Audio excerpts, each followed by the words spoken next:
Welcome to Suara Hair Channel.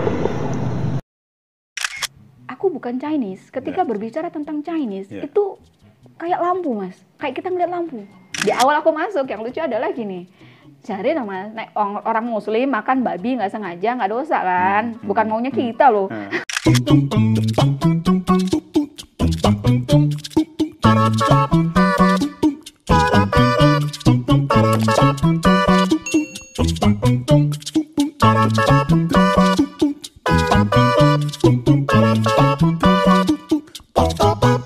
Kalau di warungmu, Yo. orang paling suka kopi yang jenis yang macam apa? Aja ngomong sing disedulin, aja ngomong. Aku tentu tidak. Aku bikin kopi ini pertama karena seneng kopi, yang kedua karena menemukan selera orang. Kopi peranakan, orang mengira hanya ada di Singapura dan Malaysia, dan ternyata itu dibikin sama orang Semarang. Itu ku bikin di Warkop. Favoritnya, kalau orang nanya, pasti kan datang tuh nanya ya, mana unggulannya? Ya. Yang direkomendasikan, saya nggak bisa bilang diunggulkan. Oh, Jojo bisa unggul ke orang apa ini gitu ya. Saya merekomendasikan ini. Namanya kopi O. Kopi O itu ucapan orang Melayu untuk kalau mereka pesan kopi only. Kopi only, orang Melayu kan tanpa campuran apa-apa begitulah ya. Iya, tapi aslinya kalau di sana di Singapura nyangrai kopi itu dikasih karamel, gula karamel dan butter. Balikan ke sini, aku ngelihat tren kita adalah orang-orang sudah lebih sehat. Mereka nggak mau pakai gula. Ada manis sedikit, mereka udah mulai. Apalagi kopi di tempatku kan strong ya. Selera om-om banget gitu. Aku enak mainan Rosno ya. Ini Nah, itu juga cocok untuk kopi susu. Jadi itu yang aku jadiin dasar. Aku sangrai pakai butter. Nah, itu menjadi menarik gitu. Disangrai pakai butter kayak apa? Aku kasih lihat. Kan sudah digiling ya, karena udah siap untuk seduh. Aku nggak menyediakan kopi O. Kalau orang mau beli bubuk boleh, tapi tidak bisa menyediakan yang bijian, karena itu disangrai pakai butter. Kalau biji kan nanti dia nyimpen minyak, takutnya penggilingannya nggak kuat. Nanti kan sisa minyaknya kan nempel di bilah pisaunya gitu. Jadi aku menjual sudah dalam kondisi bubuk. Makanya kalau orang mau beli banyak, aku nggak mau. Dia harus pre-order kalau mau beli banyak gitu. Biar segar, Mas. Bakal niat itu kok. Kayak Ryan tuh. Oh, karena niat. Karena aku tahu kopi. Karena ya aku berharap orang minum yang terbaik. Oh, aku minum di tempatmu enak banget. Bagaimana supaya seenak ini bisa aku bawa pulang? Syaratnya gini. Itu sesederhana itu. Dan aku nggak larang, 1 kilo. Tekan 180, Mas. Sekilo. Padahal Robusta murah, tapi prosesnya yang tidak murah. Itu. Hal lain yang ingin saya tanyakan, ini gak panjang-panjang lah. Soal aktivitas berkait dengan kawan-kawan di Tionghoa. Wah iya, menarik tuh. Kan Ulin ini salah satu pengurus Bunhiantong, Rasa Dharma. Pimpinan Pak Arianto Halim. Pak Arianto kapan bisa duduk di sini? Bagaimana bisa masuk ke situ dan apa yang mendasarinya? Ketoknya kejegur, Mas. Apa sih nyegur? Jadi lagi-lagi sebetulnya gara-gara kopi ya. Aku beberapa kali membantu orang, misalnya ada event kopi atau belajar kopi dan macam-macam. Lalu hubungan kami baik. Dan di Semarang itu ada perusahaan kopi namanya Margerojo. Dibikin di Cimahi. Ini yang di Wat Gandul deh. Di Wat Gandul, di Cimahi, dan sekarang usianya sudah 104 menuju 105 tahun. Si pemilik ini sekarang adalah keturunan ketiga pendiri kopinya. Nah, kakek dari pendiri pertama dulunya adalah ketua pertama dari Bunhiantong. Dan karena aku ke situ, ke pabrik kopi ini, jadi ini pabrik kopi dengan mesin modern milik orang Nusantara pertama di zaman Hindia Belanda. Jadi karena zaman itu nggak ada Indonesia, kok kadang-kadang suka lupa ngomong di Indonesia. Zaman sih nggak ada Indonesia.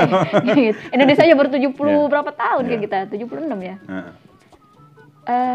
Dia sudah bikin itu, terus kami sering sharing. Kadang-kadang, Ulin ada kopi baru nih, mau nyobain nggak gitu. Aku datang ke sana sharing. Yang di sharing bukan cuma tentang kopi, tetapi tentang culture.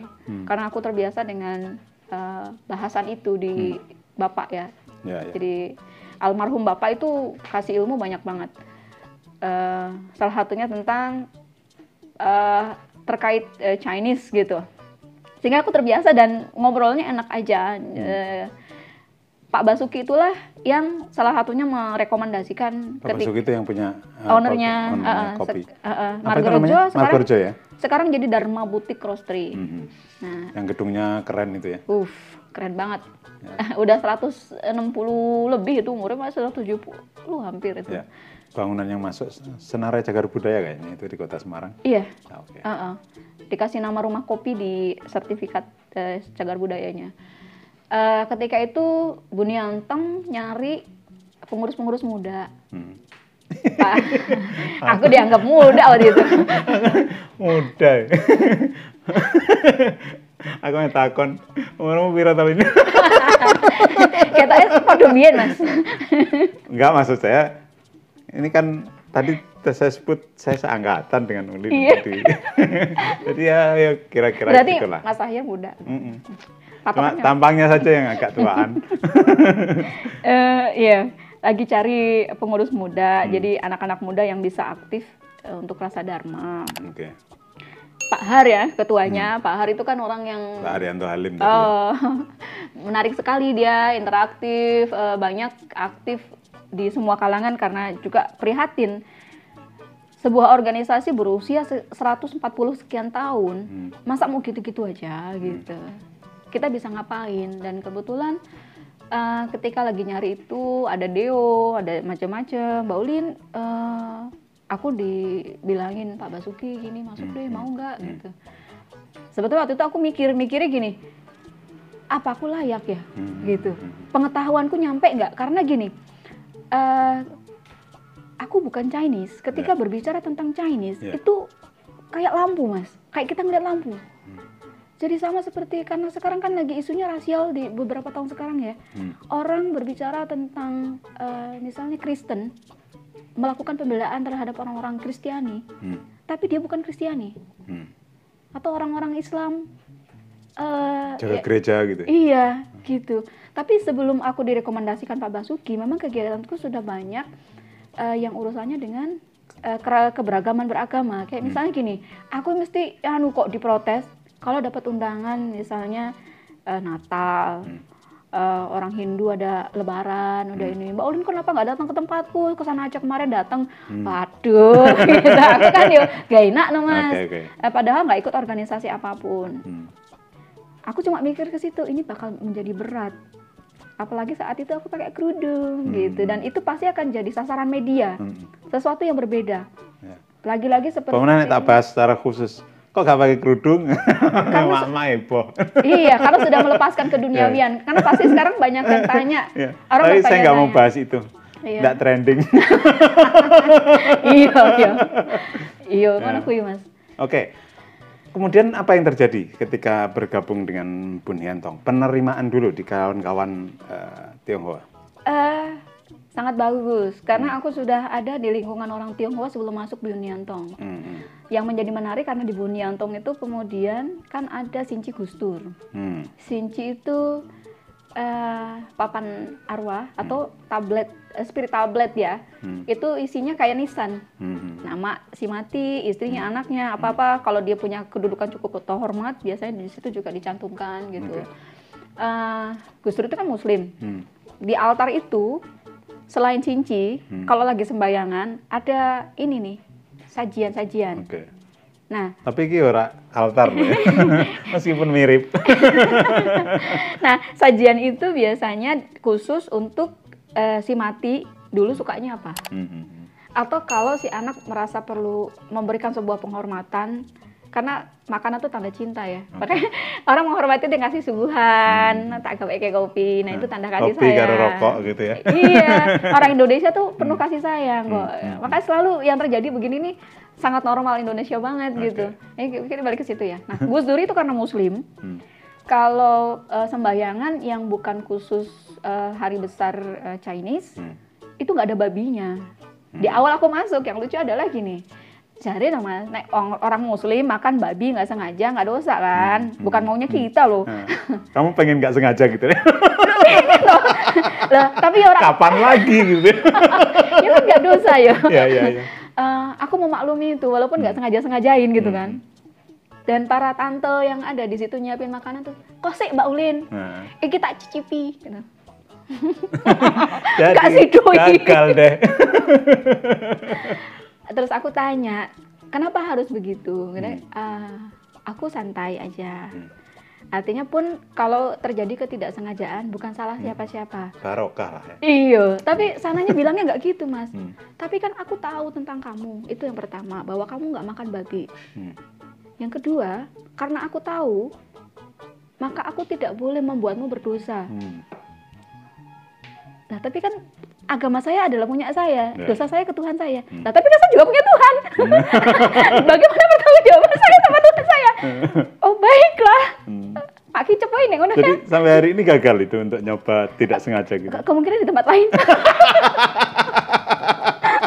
Atau mudah-mudahan di tempat lain. Enggak sih, tapi kalau orang Jawa ya, orang Semarang, pasti pernah mas. Karena kalau dari omongan orang-orang ketika terutama di dekade 30 tahun yang lalu, 3 dekade yang lalu, semua mie kayak gini. Kenapa ada mie pangsit? Mie ayam. Sementara ada yang lain tulisnya bakmi ayam, bakmi. Nah, bak itu artinya daging. Ya, dulu tapi ya. Iya, dulu. Sekarang ini muncul lagi geger nanti. Iya. Dikira ini podcast penyebar isu gitu. Tapi ini pengetahuan umum ya. Okay. Bak itu artinya daging, tidak harus selalu babi, tapi babi itu makanan masyarakat secara umum.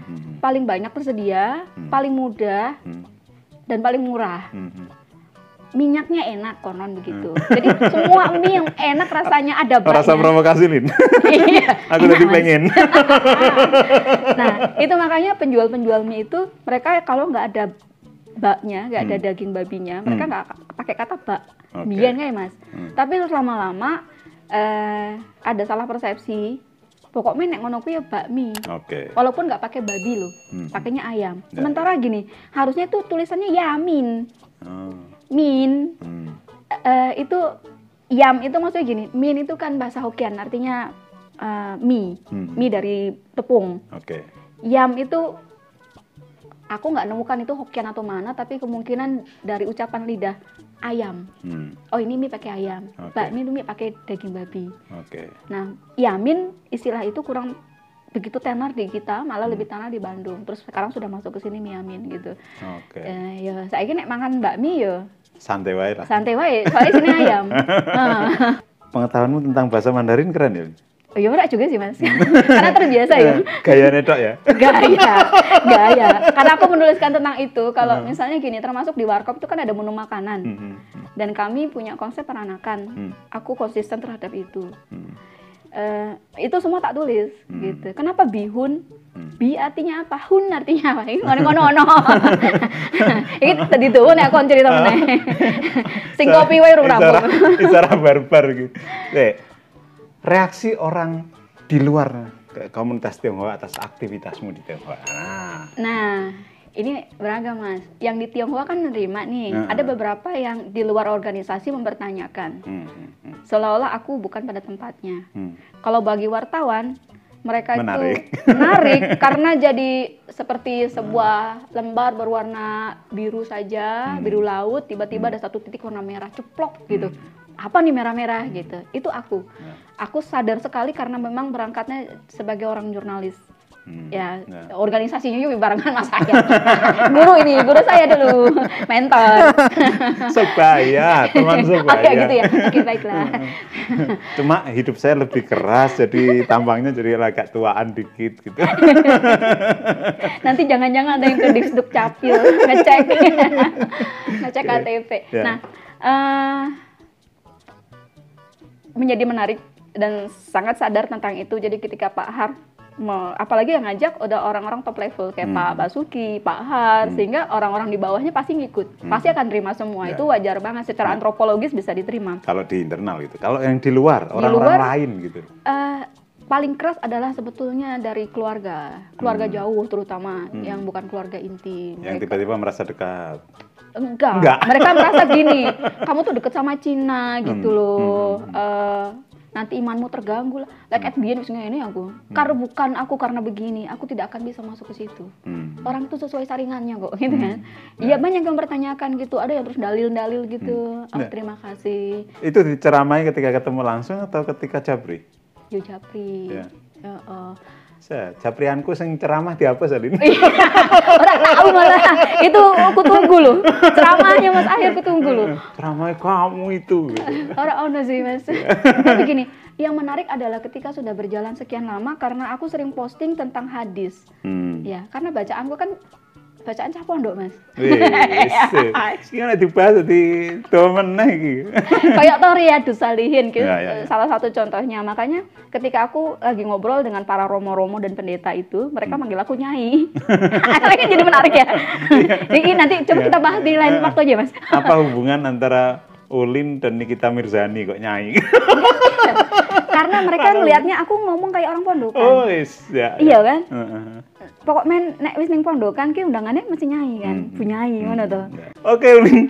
Terima kasih atas kehadirannya di ruang tamu ngobrol gak cedong ini. Tadi membayangkan mau ngobrol tertib atau tidak itu dari rumah? Sebetulnya aku tidak membayangkan tertib sih. Aku lama banget nggak ketemu sama Mas Ahyar. Aku membayangkan akan bisa ngobrol banyak hal ya tercapai sih sebenarnya. Oke, terima kasih atas kehadirannya di studio yang terocah kalau hujan ini. Mudah-mudahan ada manfaat yang bisa dipetik dari perbincangan kita ini. Oke, terima kasih untuk Anda yang sudah menyaksikan sedari tadi perbincangan saya dan Ulin. Jika ada hal yang bermanfaat silakan share. Mudah-mudahan manfaat itu tersebar jauh lebih luas lagi. Terima kasih juga untuk Anda yang sudah subscribe, sudah like, sudah komen, yang bisa menjadi tambahan energi bagi saya untuk membuat konten yang seperti ini. Oh ya, jika Anda punya request seseorang dihadirkan di ruang tamu, silakan sampaikan di kolom komentar atau bisa juga Japri, DM. Saya akan berusaha untuk mewujudkan itu. Terima kasih sekali lagi. Assalamualaikum warahmatullahi wabarakatuh. Saya Ahyar M. Permana. Yuk berbagi cahaya.